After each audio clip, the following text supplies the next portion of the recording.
la parole de Dieu et de la méditer, j'aimerais simplement en quelques minutes, en 5 minutes, vous parler des Gitans de l'Inde. Car c'est peut-être la seule occasion que j'ai pour vous parler de vos frères et de vos sœurs qui habitent dans cet immense pays de l'Inde où il y a 970 millions d'habitants. Je ne sais pas si vous pouvez vous rendre compte de l'importance de cet immense pays dans lequel il y a parmi ces populations 40 millions de gitans, différentes tribus, et parmi la tribu des Lambadis, il y a 60 000 villages où il n'y a que des gitans. C'est vous dire le travail d'évangélisation très étendu. Plusieurs d'entre vous ont connu le frère Loret, celui qui nous a aidé à ouvrir l'œuvre parmi les gitans catalans de Perpignan. Cet homme d'affaires chrétien un jour prit la décision d'aller en Inde, et c'est Jacob qui m'a téléphoné pour me dire: voudrais-tu aller en Inde? Le frère Loret te paye le voyage et aussi à moi-même. Il voudrait que tu viennes pour l'interpréter. Et c'est en 1966 donc que nous sommes allés en Inde. Et arrivés en Inde, nous avons immédiatement pris contact avec 2 groupes de gitans. Et voici que dans un village de pauvres gitans, vraiment dans la misère, le chef du village m'a dit: voulez-vous nous aider? Nos enfants n'ont qu'un repas de riz par jour. Voulez-vous nous aider à leur en donner un deuxième? Car là-bas, on mange du riz le matin, le midi et le soir. J'en ai parlé à des frères et sœurs au retour de l'Inde, ici en France, puis dans d'autres pays. Et aujourd'hui, j'ai donc ouvert un premier pensionnat pour les enfants pauvres. Et aujourd'hui, il y a 18 pensionnats avec 900 enfants qui sont élevés dans le Seigneur, qui apprennent à connaître Jésus, qui grandissent dans la connaissance de la parole de Dieu. Ils sont nourris tous les jours comme il faut, et ils sont habillés de neuf 2 fois par an, parce que les enfants grandissent, il faut changer les vêtements, et puis ils vont à l'école, et tous savent lire, donc écrire, et ils ont une connaissance même jusqu'au bac, et certains sont entrés à l'université depuis. Et voici donc l'œuvre a pris de l'extension, et plusieurs de ces enfants sont devenus des prédicateurs. Et parmi les prédicateurs, aujourd'hui, nous avons la joie d'avoir des hommes consacrés qui évangélisent les villages. Des centaines de villages sont maintenant évangélisés, des milliers de chrétiens existent maintenant en Inde parmi le peuple gitan. Et nous avons pu soutenir ces prédicateurs à raison de 300, 400 francs par mois, c'est le nombre d'enfants, et nous soutenons aujourd'hui 200 prédicateurs en Inde. Nous avons fourni 150 bicyclettes, nous avons construit une belle école biblique pour la formation des jeunes prédicateurs, et l'œuvre progresse rapidement, et nous voulons atteindre les 40 millions de gitans le plus vite possible avant le retour de Jésus. Alors, si vous voulez nous aider, c'est possible. Vous pouvez soutenir un enfant à l'école, au pensionnat, avec 150 francs par mois. On le nourrit, il est logé, il est soigné, et il connaît Jésus. Ou vous pouvez aider un prédicateur, même si vous ne donnez que 100 francs par mois pour aider un prédicateur, 1 ou 2 autres pourront s'adjoindre à vous, et vous pourrez ainsi permettre à des serviteurs de Dieu d'aller prêcher l'évangile dans de nombreux villages. Et puis vous pourrez aussi, si vous le désirez, aider à construire des églises, car en effet, les prédicateurs ont prêché l'évangile, les âmes se convertissent, et puis quand les âmes se convertissent dans les villages, ils disent: donnez-nous une église. Ils se réunissent sous les arbres, à l'ombre des arbres, car il fait très chaud là-bas, et ils ont des églises en plein air, mais ils veulent aussi un lieu de rencontre. Alors nous avons construit jusqu'à maintenant 34 églises, et cette année on en construit 20. Une église coûte seulement 12 000 francs, nouveau. Vos églises coûtent évidemment plus cher. Mais nous jumelons une église en Europe avec une église en Inde. Par exemple, si vous voulez avoir votre église en Inde, vous en avez ici à Perpignan, mais peut-être pouvez vous entraider et envoyer 500 francs par mois pendant 2 ans, et vous aurez votre église là-bas en Inde. Vous aurez la photo de l'église, des chrétiens, des nouvelles, et si vous soutenez un prédicateur, vous aurez sa photo et des nouvelles 2 fois par an. Voilà comment nous opérons pour progresser. C'est-à-dire que ceux qui sont plus riches ici en France ou dans d'autres pays d'Europe peuvent aider les pauvres qui sont là-bas et qui n'ont pas les moyens pour construire leurs églises. Donc, si vous voulez prendre part, vous verrez ici le frère Joannette qui connaît tous les prédicateurs, et voir ensemble si vous pouvez faire quelque chose. Vous aurez ce soir, là maintenant après le culte sera difficile, mais vous aurez ce soir la revue Vie et Lumière. Vous aurez donc là quelques églises. Il y en a 34, mais toutes ne sont pas sur la revue, mais vous verrez ce que sont ces petites églises qui contiennent 100 à 200 personnes que nous sommes en train de construire dans les villages. Et puis des témoignages bouleversants. Par exemple, ici, je vois qu'un prédicateur, Kupusami Simon, qui a étudié la parole de Dieu dans l'un des pensionnats d'enfants, qui est maintenant grand, qui est prédicateur, oui, grâce à des chrétiens qui ont donné 150 francs par mois, il est devenu un prédicateur d'évangile, et à lui tout seul, ces derniers mois, il a gagné 2000 âmes au Seigneur, par son témoignage et par sa ferveur. C'est vous dire que nous sommes engagés dans une grande mission.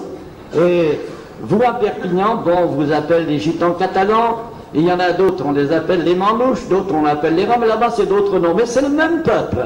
Comme le peuple juif est un même peuple, même le peuple gitan dans le monde est un même peuple. Et en cette fin des temps, Jésus appelle le peuple gitan à venir à la lumière de l'Évangile. Et vous avez, vous, la grâce immense d'avoir connu Jésus et de grandir maintenant dans la foi. Alors nous allons maintenant ouvrir la parole. Si vous voulez plus de renseignements ou aider l'œuvre, adressez-vous donc au frère Joannette ou à d'autres prédicateurs, ou venez me trouver. Ce sera avec plaisir que nous vous donnerons des renseignements. Mais maintenant, nous sommes venus pour adorer Jésus et écouter sa parole, et nous allons ouvrir notre Bible dans les Actes des Apôtres tout d'abord, au chapitre 26. Actes des Apôtres, au chapitre 26. Vous savez que le Seigneur Jésus a rencontré l'apôtre Paul sur le chemin de Damas. Et que là, Jésus lui a parlé. Quand Paul a été enveloppé d'une lumière éclatante et qu'une voix s'est fait entendre, Saul, Saul, pourquoi me persécutes-tu? Saul, c'était donc l'apôtre Paul, on l'appelait Saul de Tarse. Et Saul a demandé, mais qui es-tu? Et la réponse a été immédiate, je suis Jésus que tu persécutes. En persécutant les chrétiens, Saul de Tarse persécutait Jésus. Et il est devenu ensuite l'apôtre Paul, qui a été lui-même persécuté à son tour. Et voici ce que Jésus lui dit à ce moment. C'est dans le chapitre 26 que l'apôtre rappelle ce que Jésus lui a dit. Au verset 15, je répondis, qui es-tu, Seigneur? Et le Seigneur dit, je suis Jésus que tu persécutes. Au verset 16 du chapitre 26 des Actes, mais lève-toi, tiens-toi droit sur tes pieds, car je te suis apparu pour t'établir ministre et témoin des choses que tu as vues et de celles pour lesquelles je t'apparaîtrai. Je t'ai choisi du milieu de ce peuple et du milieu des païens vers qui je t'envoie, afin que tu lui ouvres les yeux pour qu'il passe des ténèbres à la lumière, de la puissance de Satan à Dieu, pour qu'il reçoive par la foi en moi le pardon des péchés et l'héritage avec les sanctifiés. Jésus lui dit, je t'envoie pour que tu ouvres les yeux des païens, afin qu'ils viennent à la lumière, sortent des ténèbres et découvrent le pardon des péchés et l'héritage avec les sanctifiés. Alors, maintenant nous allons lire un autre texte dans l'Épître aux Éphésiens. L'Épître aux Éphésiens, au chapitre 1er. Nous allons comprendre ce que Jésus a voulu dire à l'apôtre Paul en disant « Je t'envoie pour que tu ouvres les yeux ». Alors, nous lisons maintenant dans Éphésiens, chapitre 1er, au verset 16. « Je ne cesse de rendre grâce pour vous, faisant mention de vous dans mes prières, afin que le Dieu de notre Seigneur Jésus-Christ, le Père de gloire, vous donne, c'est bien marqué, vous donne un esprit de sagesse et de révélation dans la connaissance, et qu'il illumine les yeux de votre cœur. Retenez bien cette expression, les yeux de votre cœur, pour que vous sachiez quelle est l'espérance qui s'attache à son appel, quelle est la richesse de la gloire de son héritage qu'il réserve aux saints, et quelle est envers nous qui croyons l'infinie grandeur de sa puissance, se manifestant avec efficacité par la vertu de sa force. Il l'a déployé en Christ, et cela en le ressuscitant des morts et en le faisant asseoir à sa droite dans le lieu céleste. Alors je vais maintenant m'entretenir avec vous de cette expression que l'apôtre Paul a employée, les yeux de votre cœur. Parlons donc des yeux de notre cœur. Nous avons des yeux dans notre corps pour voir ce qui est physique, matériel, ce que l'on peut toucher, sentir, mais il y a aussi des yeux dans notre cœur, les yeux de notre cœur. Qu'est-ce que cela veut dire?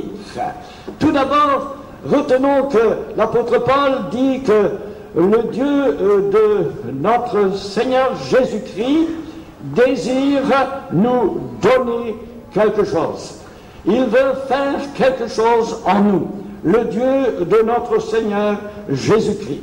Et c'est ce Dieu de notre Seigneur Jésus-Christ qui a envoyé son Fils pour que son Fils s'adresse à l'apôtre Paul et dise: maintenant, dit le Seigneur, je t'envoie vers les païens afin que tu leur ouvres les yeux. Et nous avons eu nos yeux, les yeux de notre cœur, ouverts par la grâce de Dieu.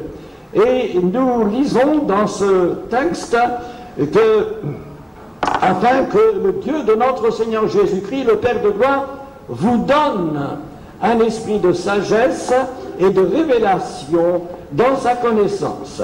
Ainsi, il y a tout d'abord une parole importante en ce qui concerne l'intervention divine dans nos cœurs, afin que le Dieu de notre Seigneur Jésus-Christ, le Dieu de gloire, vous donne un esprit de révélation. Donc, nous recevons de Dieu la révélation dans nos cœurs de son amour manifesté pour nous par Jésus-Christ, notre Seigneur, qui a donné sa vie sur la croix pour notre rédemption.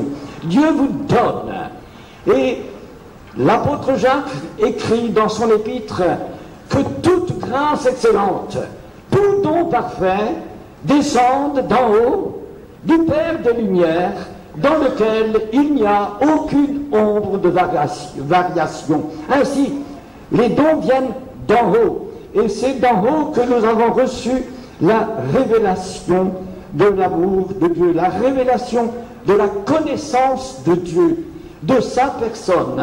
Et maintenant, nous connaissons Dieu. Nous étions dans l'ignorance de ce qu'il était, mais maintenant, nous le connaissons, car Jésus est venu pour nous faire connaître le Dieu vivant et vrai. Alors, pour mieux comprendre l'amour de Dieu, nous avons besoin de l'aide de l'Esprit Saint. Nous avons dans nos cœurs un besoin spirituel, et le Seigneur a dit: celui qui vient à moi n'aura jamais faim, car il se présente comme le pain, non pas un pain qui dure un instant, mais le pain de vie qui donne la vie éternelle. Et Jésus-Christ est maintenant notre nourriture spirituelle, et nous avons à répondre à ce besoin spirituel. Donc, il y a une intervention de Dieu dans notre vie, et Jésus a dit, je ne mettrai pas dehors celui qui vient à moi. Autrement dit, l'accueil que nous fait Jésus est si merveilleux que nous avons à le discerner.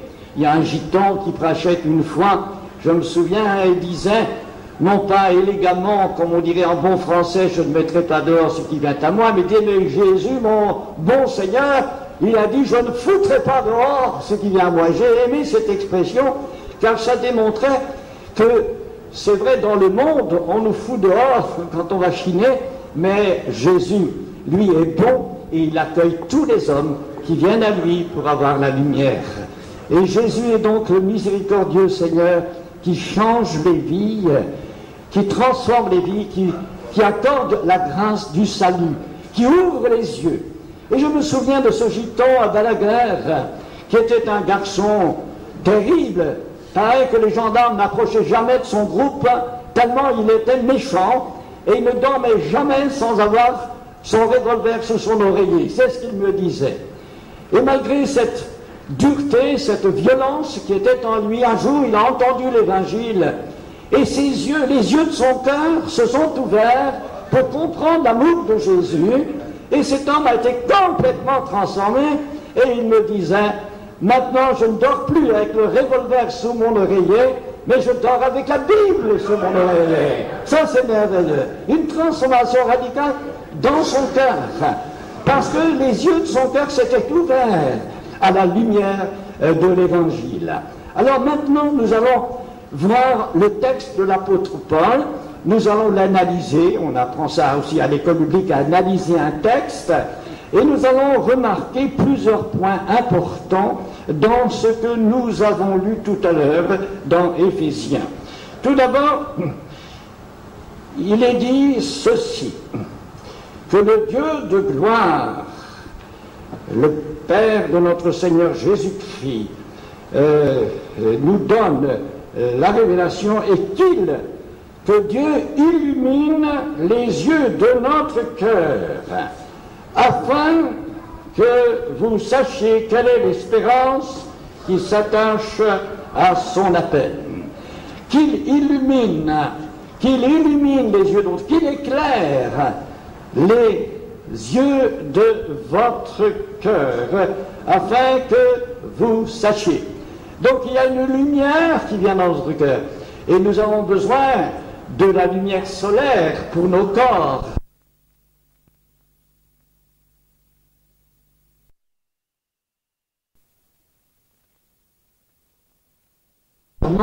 Avec l'histoire de l'Irak, vous savez qu'il y avait tous les porte-avions américains, les sous-marins américains avec des fusils atomiques, ils ont de quoi détruire 6 fois la Terre, un minimum, et les Russes aussi.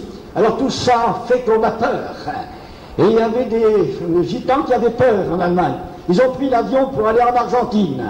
Mais que vous soyez en Argentine, en Allemagne, en France ou ailleurs, et vous le saurez peut-être encore mieux ce soir en comprenant ce qui va se passer par l'Écriture sainte, eh bien c'est que ce qui va survenir comme catastrophe aux ruines soudaines des nations, ça s'étendra à toute la terre. Et nous reparlerons de cela ce soir. Donc il ne faut pas avoir peur lorsqu'on a une espérance. L'appel s'attache l'espérance. Pour nous, nous savons que nous n'avons pas à avoir peur, étant donné que nous serons enlevés avant la ruine soudaine des nations, et nous en parlons ce soir. Donc, béni soit Dieu de ce que les yeux de notre cœur ont été ouverts pour comprendre que Jésus revient pour nous prendre avec lui et pour qu'ainsi nous régnions avec lui pour toujours. Deuxième point, et le Seigneur nous a donné la grâce de la révélation pour que nous sachions donc quelle est l'espérance attachée à son appel, mais aussi pour savoir quelle est la richesse de son héritage. Et il faut donc connaître toutes les richesses que nous avons. Et nous avons le pardon de nos péchés. Dieu nous a fait grâce pour toutes nos offenses, pas seulement quelques-unes de nos offenses. Et certains peut-être disent, oh, le Seigneur ne me pardonne pas ou ne m'a pas pardonné, ou on ne se pardonne pas même soi-même les fautes qu'on a commises, tandis que le Christ nous accorde un pardon parfait. Cela veut dire que quand il pardonne, il oublie et il efface, tandis que nous, quand nous pardonnons, je te pardonne, mais j'oublierai jamais, hein. Je te pardonne, mais je ne veux plus te voir. Dieu n'est pas comme ça.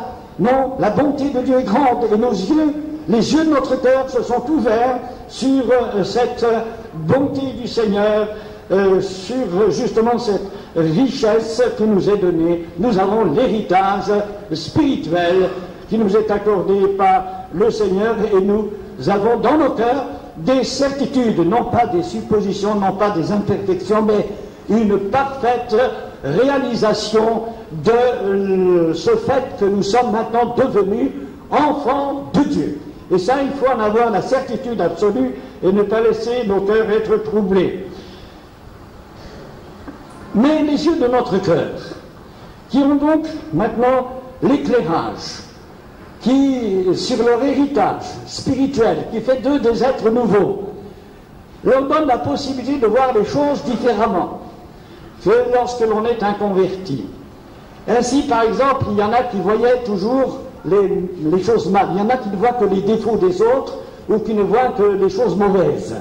C'est ainsi que dans une convention, il y a un monsieur qui vient me trouver et il passe devant un café où il y avait quelques gitans qui étaient en train de boire un peu trop et de chanter un petit peu ivres. Alors on me dit, c'est ça vos chrétiens? Je dis, mais ceux-là ne sont pas encore au Seigneur. Et ils ne sont pas là, les chrétiens. Mais lui, tout de suite, hop, le jugement et la critique. Il dit, venez maintenant sous le chapiteau, et vous verrez. Et alors, quand on est sous le chapiteau, il y a là 5000 personnes. Je demande quels sont les hommes qui ont été délivrés d'alcoolisme. Des centaines de mains. Ah, ça, c'était la gloire de Dieu. Lui, il voyait le mal dans le café, il n'avait pas vu ce que Jésus avait fait. Et souvent, c'est comme ça. Et nos yeux sont fermés.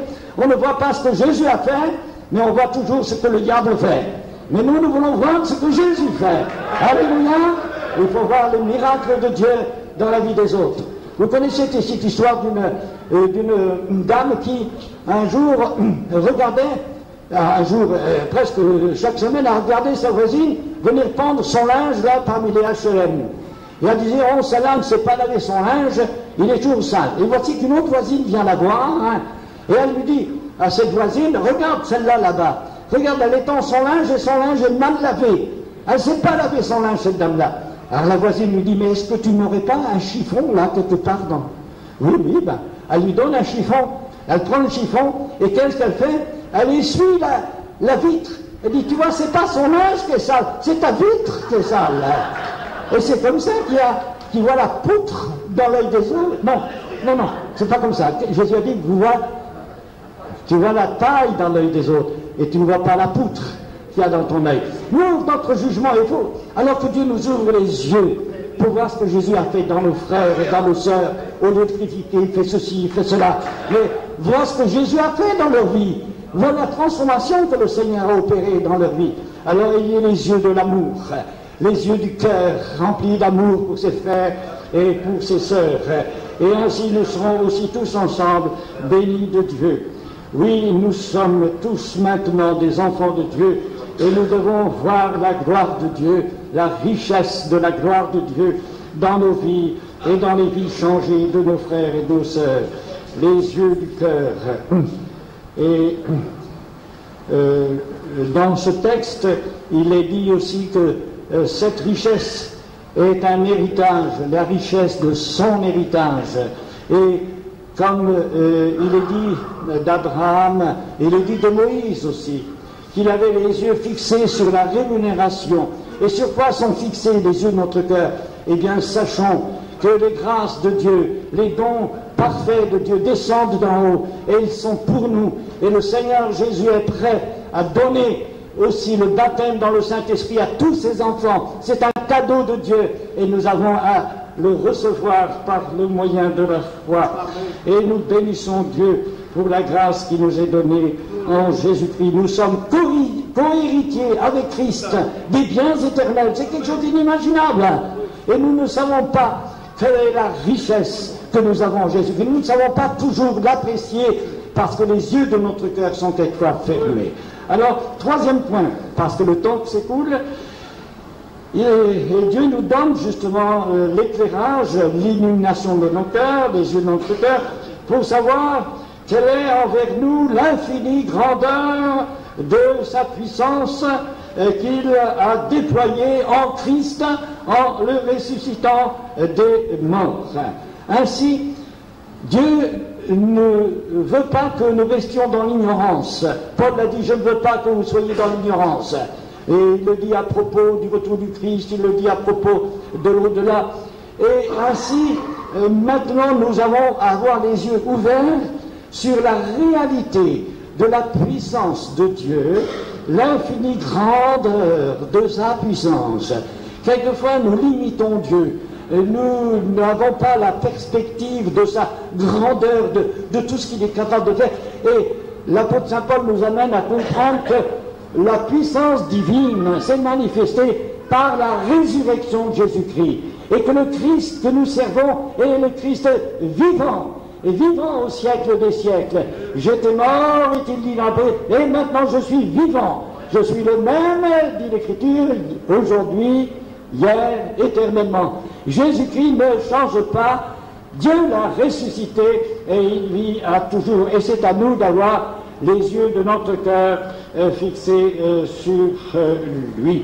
Et nous avons à comprendre ainsi la grandeur de l'amour de Dieu qui s'est manifesté en Jésus-Christ notre Seigneur. Et lors de nos conventions, quelquefois je mettais une grande banderole. C'est dommage qu'il n'y a pas de banderole ici, on est un peu perdu dans ce couvent, c'est un triste, c'est froid, c'est glacial. Mais il y a des paroles de Dieu qui sont, elles, vivantes et chaleureuses. Et je mettais cette belle phrase de la Bible, « Ayez les regards sur Jésus ». Eh bien, c'est cela qu'il faut. Les regards de quoi? Pas les yeux de notre corps, mais les regards de notre cœur. Les yeux de notre cœur doivent être fixés sur Jésus. Lui qui est le maître, et qui est l'exemple, et qui est le modèle. Et nous devons avoir cette vision du cœur, de l'amour de Jésus pour nous, et de sa grandeur, et de sa puissance. Vous savez qu'Étienne a été persécuté jusqu'à la mort, il a été lapidé, et avant de mourir, il a eu une vision. Et qu'est-ce qu'il a vu? Il a vu dans le ciel Jésus. Et comment était Jésus? Dans quelle position il était? Debout, à la droite de Dieu, saluant enfin son serviteur qui se sacrifiait pour la cause de la bonne nouvelle. Eh bien, Jésus est celui donc qui est vivant et qui nous connaît chacun par notre nom et qui est présent avec nous tous les jours. Ayons les yeux toujours sur Jésus, car ce qui importe, c'est que nos yeux aussi soient ouverts sur les autres pour les aimer, pour les aider, pour les secourir, pour les fortifier dans la foi. Au lieu d'avoir les yeux ouverts, oh, regarde ce qu'elle a fait celle-là, regarde ce qu'elle a dit, regarde ce qu'il fait ceci. On a avec des yeux charnels et on n'a plus suffisamment des yeux spirituels de notre cœur. Au contraire, voyons, celui-là, tiens, ce gitan-là, c'est un enfant de Dieu. On dit, oh, moi quand je rencontre des fois, oh, celui-là c'est un gadjo, celui-là c'est un manouche, celui-là c'est un gitan. Oh, on a une sorte de mépris et une sorte d'orgueil de la race, au lieu de dire, ah, maintenant, il n'y a plus de manouche, il n'y a plus de gitans, il n'y a plus de différence. Ce sont tous des enfants de Dieu. Nous sommes tous des frères et des sœurs en Jésus-Christ. Quelle que soit la couleur de notre peau et quel soit notre groupe, il faut avoir les yeux du cœur pour dire je fais partie de l'Église de Jésus-Christ dans laquelle il y a des enfants de Dieu et j'en suis membre. Alors dans l'Apocalypse, il est dit que le Seigneur est disposé pour ceux qui ne voient pas bien avec les yeux du cœur à avoir un collier. Je te donnerai pas un collier pour tes yeux. Tu as besoin de modifier un peu la situation, tu ne vois pas bien clair, hein, alors tu as besoin d'un collier pour tes yeux. Et puis, vous connaissez cette parole, cette prière de David. Ô Seigneur, ouvre mes yeux pour que je contemple les merveilles de ta loi. Et nous avons besoin, en effet, que Jésus nous ouvre les yeux du cœur pour comprendre encore mieux l'amour de Dieu et l'amour de Jésus. Nous allons célébrer la communion ensemble pour nous rappeler la mort de Jésus. Nous ne connaissons plus Jésus de la même manière, dit l'apôtre Saint Paul. Effectivement, Jésus est maintenant avec un corps de gloire, et il viendra avec son corps de gloire, il viendra avec puissance, il viendra nous chercher pour nous prendre avec lui, et nos yeux sont ouverts sur cette réalité de l'espérance, mais comprenons que l'amour de Dieu est à la base de tout. Dieu est amour. Et aimez-vous les uns les autres, et on saura que vous êtes mes disciples. Et l'apôtre Saint Paul dit que tous les commandements, tu ne mentiras pas, tu ne voleras pas, tu ne tueras point, tu ne feras pas ceci, tout cela se résume dans un mot, l'amour. Car l'amour n'est pas contre la grâce, mais au contraire, c'est la grâce qui accompagne l'amour. Alors soyons des enfants de Dieu, nous aimant les uns les autres avec des yeux d'amour ouverts sur nos frères et sœurs, et qu'ensemble, dans l'amour fraternel, au lieu quelquefois de nous quereller ou de nous critiquer, unis les uns et les autres avec les yeux du cœur, dans l'amour fraternel, nous allions de l'avant pour proclamer la bonne nouvelle de l'amour de Jésus pour tous les hommes. Merci Seigneur de nous avoir ouvert les yeux de notre cœur, mais Seigneur, aide-nous à garder nos yeux ouverts dans l'amour fraternel jusqu'à ton glorieux retour. Amen. Amen. Rendons grâce au Seigneur. Béni soit ton nom, Seigneur, parce que tu nous as ouvert les cieux. C'est toi qui nous as appelés, c'est toi qui nous as donné l'espérance. Et nous te bénissons de ce que maintenant tu as fait de nous de nouvelles créatures. Merci Jésus.